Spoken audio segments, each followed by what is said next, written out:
Hi, I'm Ian McAllister, and every 2 weeks, myself and my co-host Jamie bring you the best in tabletop gaming news. This is Brainwaves episode 107. These are the headlines for the week of the 19th of September, 2022. Wizards of the Coast finally has had enough of nuTSR, and that's it. All this and more on this episode of Brainwaves. Yes, indeed. Usually we have 3 different headlines on an episode of Brainwaves, but this time we've just got one, and that is the lawsuit between Wizards of the Coast and the company that has become known as nuTSR. Now, we thought we'd do a little summary of all the events running up to this, because there's been quite a lot of coverage of this on the podcast in the last couple of months. So, for those who may have missed our coverage of this ongoing story, we thought a little recap may be of use.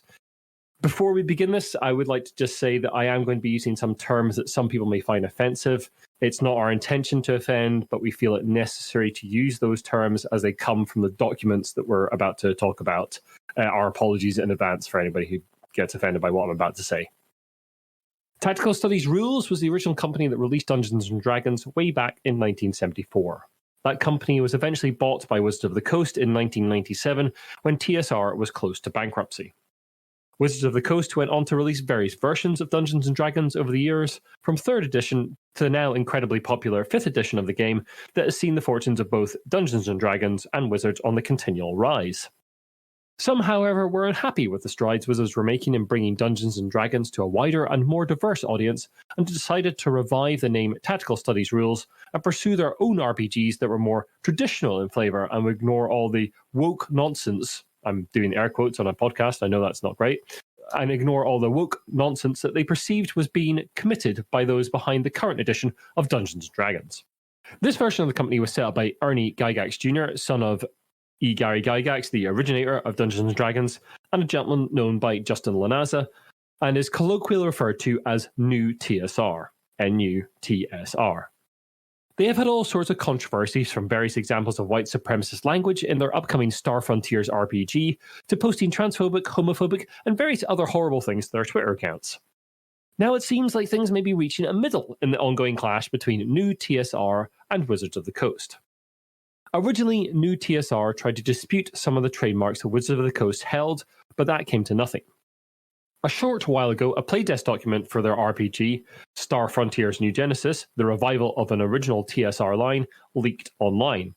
The content in it was so reprehensible that Wizards of the Coast felt compelled to act legally to protect their brand. We would like to thank Twitter account @NoHateInGaming and David Floor @BrainClouds for doing a lot of the legwork going through the filing we're about to lay out for you here. The documents were filed on the 9th of August and is up for consideration by the court on the 30th of September. They contain a preliminary injunction from Wizards and support for that injunction from the Council for Wizards of the Coast, that's their legal team, and Director of Publishing and Licensing for the company. Effectively, Wizards are asking the court to prevent nuTSR from releasing Star Frontiers New Genesis. From the document, Wizards would be irreparably harmed by the publication and distribution of the game using its trademarks because consumers may mistakenly associate Wizards with the reprehensible content of the game, damaging its reputation and goodwill and undermining its efforts to foster a culture that embraces diversity around its games. Wizards goes on to explaining that it is still using Star Frontiers and TSR marks in selling their games online.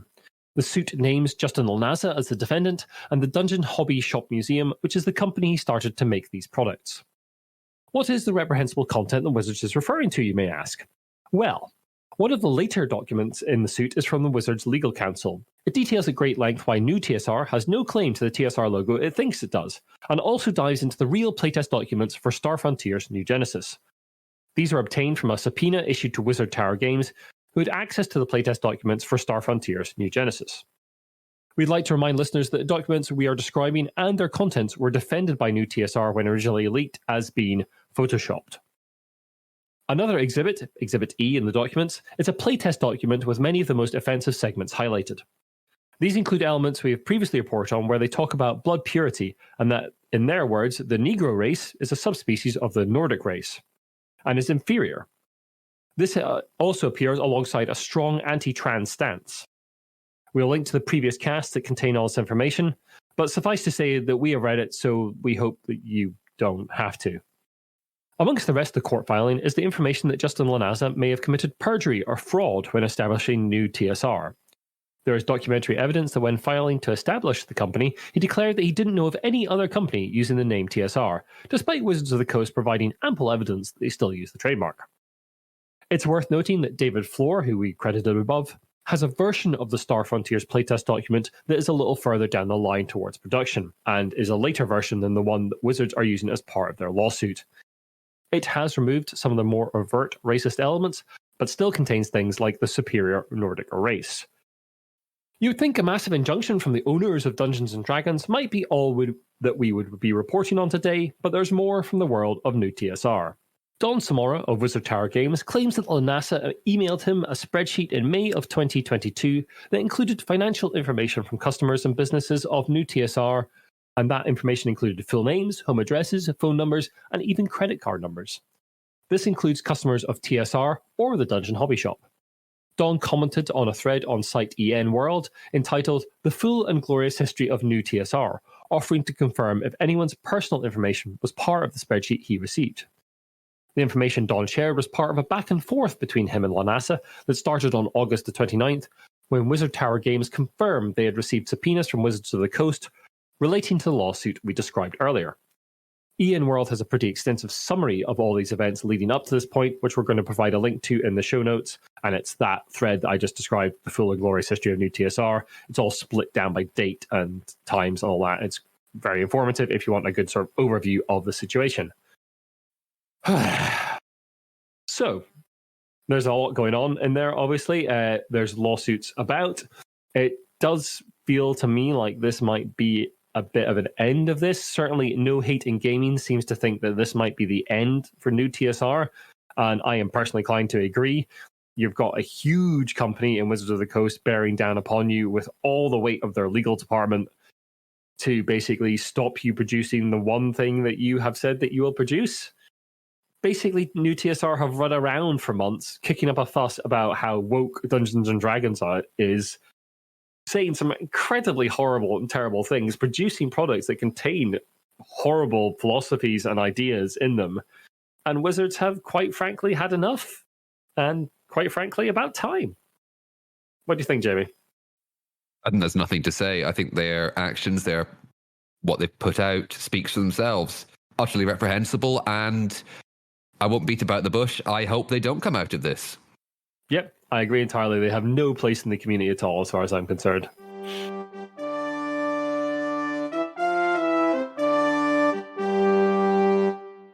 Well, before we move on to the main news, Jamie's got a little update on a previous story. Back in episode 103, we reported on the laying off of staff at Peterson Games, creators of Cthulhu Wars, amongst others, and their issues in delivering several in-progress Kickstarter campaigns. Unfortunately, it looks like the wheels are continuing to come off. Thanks very much to one of our Discord members, Al Brotner, for bringing this one to our attention. In an update to the Demon Sultan campaign, which was originally estimated to be delivered in May 2020, Peterson Games, more specifically Arthur Peterson, wrote, "When we say that backers are our priority, we mean it. To ensure that we could deliver to you, our backers, we had to make tough decisions regarding our staff earlier in the summer. This meant letting go of the best team we've ever had at Peterson Games, and it killed us to do so. Down from 11, we are now a 3-man operation trying to get through this final push to solid ground. To be explicit, our company eggs are firmly in the Cthulhu Wars 4 Kickstarter basket." They go on to say that no one is being asked to pay extra shipping, but offer a new add-on to encourage folk to pledge more money. In the FAQ of this update, they respond to, "Is this the end of Peterson Games?" by saying, "Not at all.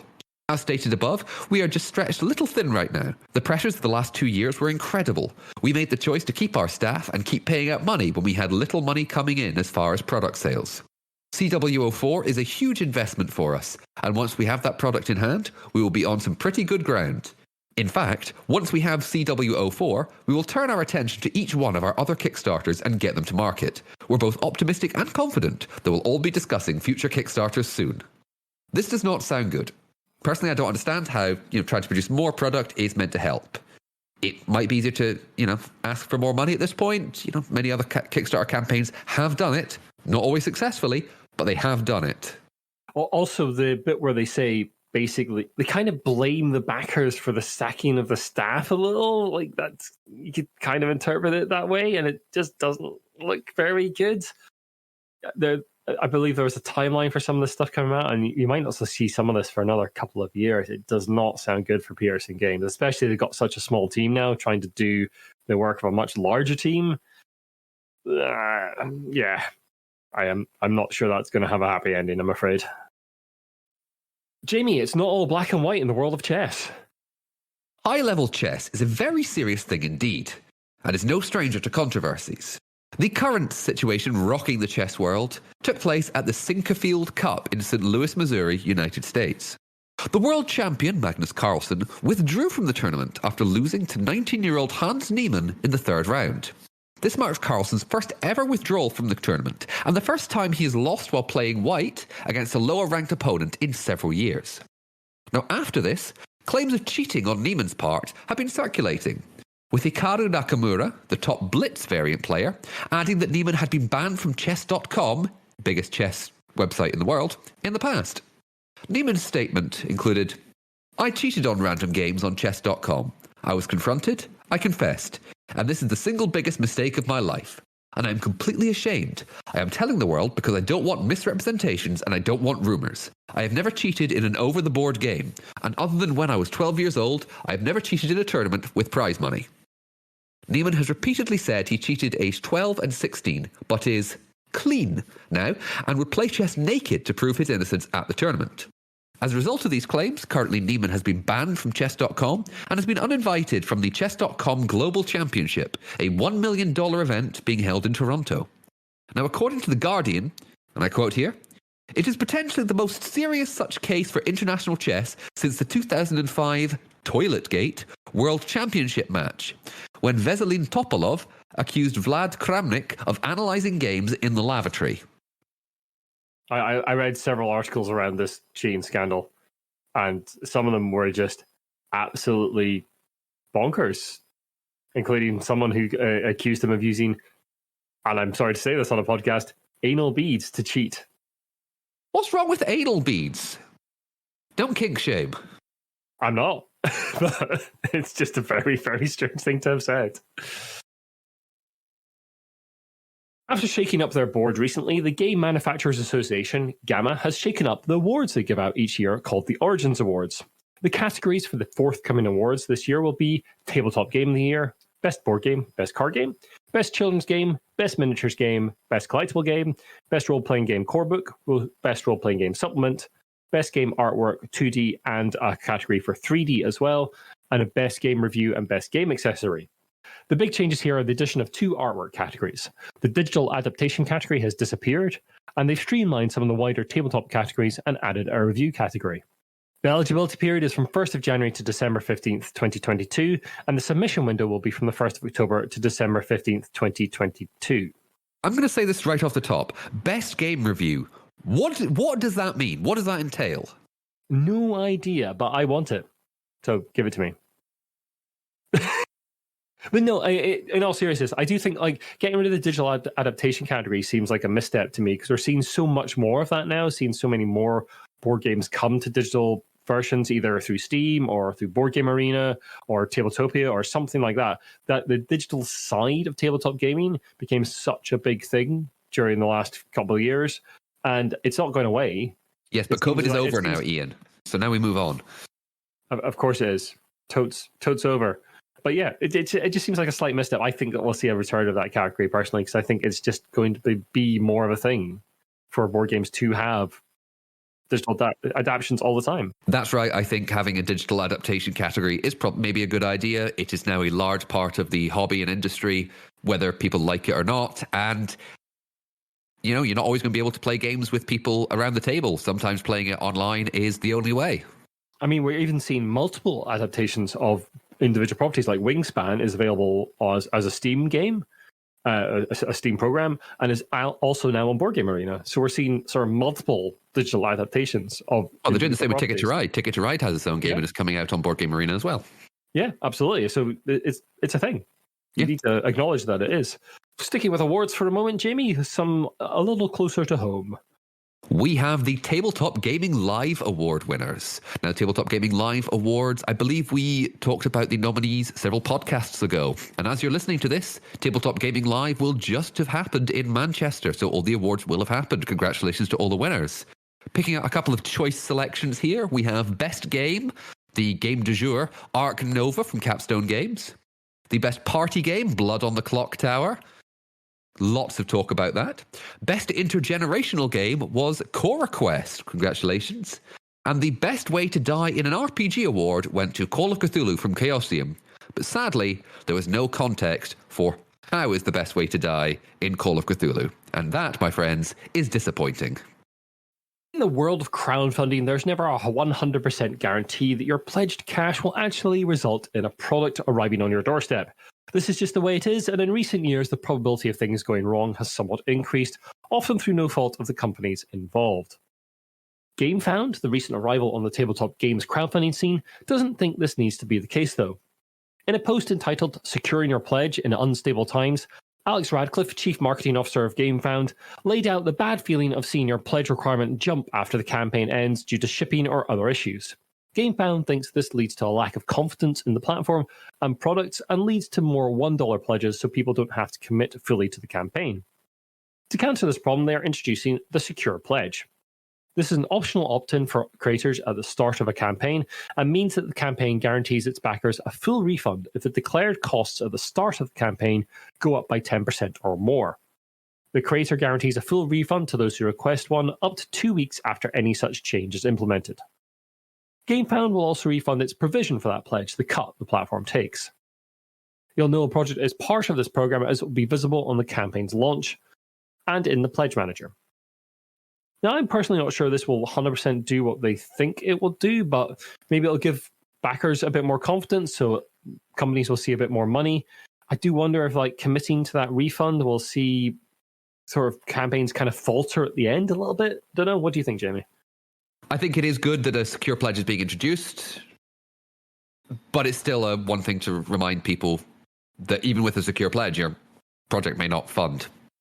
Oh, well, and even if it does fund, it may not eventually ever get to you because, shipping is calming down a bit now after the last few years of it being incredibly hard for creators to predict what the shipping is going to be like at 2 years from the point of them actually getting money to actually producing the thing and putting it out there. I may be a cynic, so I'll say it's coming down right now. Yeah, but it's still incredibly volatile out there. So, yeah. Be very understanding of campaigns and be careful with your money, folks. Speaking of being careful with your money, as you all know, we have a Patreon, and we're extremely grateful to all of you who give us money to help keep the cast and site running. Thank you very much. It seems as though Patreon itself may be in trouble, something that will be of concern to many creators over many different hobbies and industries. In a message from CEO Jack Conte, Patreon staff were informed that 80 of their teammates, about 17% of the workforce, would be laid off. The losses are going to come from the go-to-market, operations, finance, and people teams. Conte goes on to lay out the reasons for the changes, most of which revolve around the accelerated changes to the world economy that the COVID-19 pandemic brought. The company grew rapidly to support the growth in creators, but as the world returns to quote-unquote normal, it seems the growth has slowed considerably. The move will see the company consolidate a lot of its operations to the US teams, with both the Dublin and Berlin offices closing down. He also reveals that a further 5 members of the team were laid off from the security contingent the previous week for reasons other than those mentioned in the address to the wider company. I don't think it's controversial or anything to say that, Patreon and OnlyFans, for example, has seen massive upticks in users.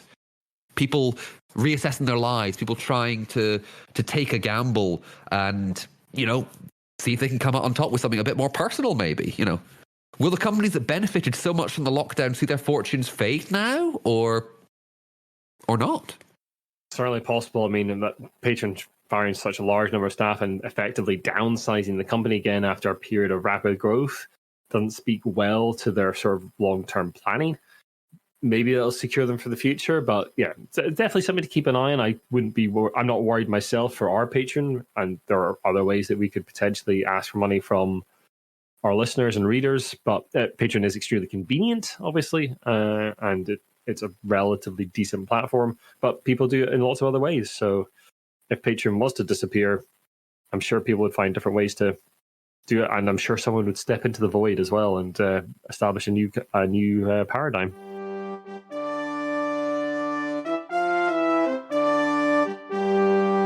Last time on the cast, we started a new section all about jobs and opportunities in the tabletop industry. We've just got the one this time round. The Indie Game Developers Network is running a GoFundMe at the moment.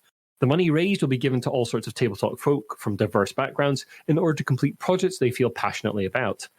Any sponsorship from the network will also include mentorship from the current Indie Game Developers Network members. Their goal is $5,000 of fundraising, with IGDN providing an extra $1,000.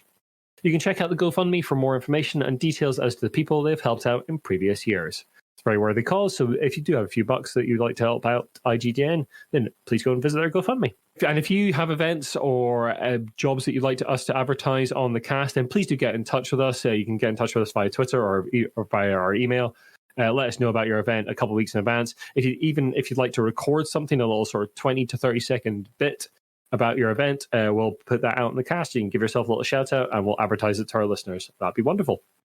And speaking of a couple of bucks to throw about, we'd like a little shout out to our Patreon subscribers. Thank you so much, everybody. Specifically to James Naylor from Naylor Games and Shaun Newan from the Game-a-lot team. Thank you so much to you two. Thank you so much to everybody who chucks us even a little bit of money. It's really appreciated, and I really mean that. You can sign up to our Patreon from $1 a month. I know we keep using dollars and we're in Scotland, but they go through dollars because it's an American company, as we just said. And Metallic Dice Games as well. Thank you very much for them giving us a little bit of money. If you'd like to have some really nice metallic dice, go to metallicdicegames.com and use the promo code ROLLWITHBRAINS. Also, we have some wonderful t-shirts. We have apparel from Sir Meeple. Pop along, wear your favorite board gaming news podcast on your body. I'm gonna go to the end here. The cultural juggernaut that is Monopoly is well known for provoking a lot of feelings, let's say, from players and gamers alike. Disdain from some and anger from others. But what if that latter emotion might be actually beneficial in some regard?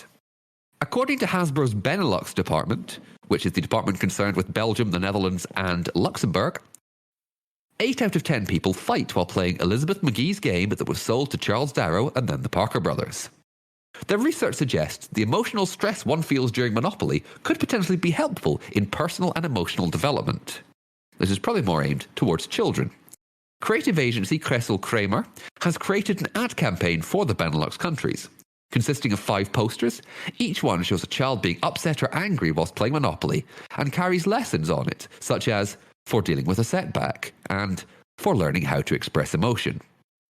According to child psychologist Dr. Krista Okma, fighting teaches children to express their emotions, to set boundaries, to stand up for themselves, and to put themselves in other people's shoes. It can also be a good occasion to talk to children afterwards about important questions. How important is winning for them? Is it necessary to always be better than the others? It's certainly a take for Monopoly. What do you think, Jamie? I mean, you work with kids a lot. Do you think there's something in this? I think playing games and losing games is an interesting learning tool. Mm-hmm. Working from 5 to about 11 or 12, especially the younger ones, get quite noticeably sad if they don't win. Some of them start crying and going, "I'm awful at this game. I'm rubbish." And you go, "No, this is the first time you've ever played it, and there's always next time." I think it is an interesting way. I think more research should be done. But I think that's also just learning, I don't know, and that's just kind of, might just be part of growing up. You can't always win everything. And the sooner you learn that...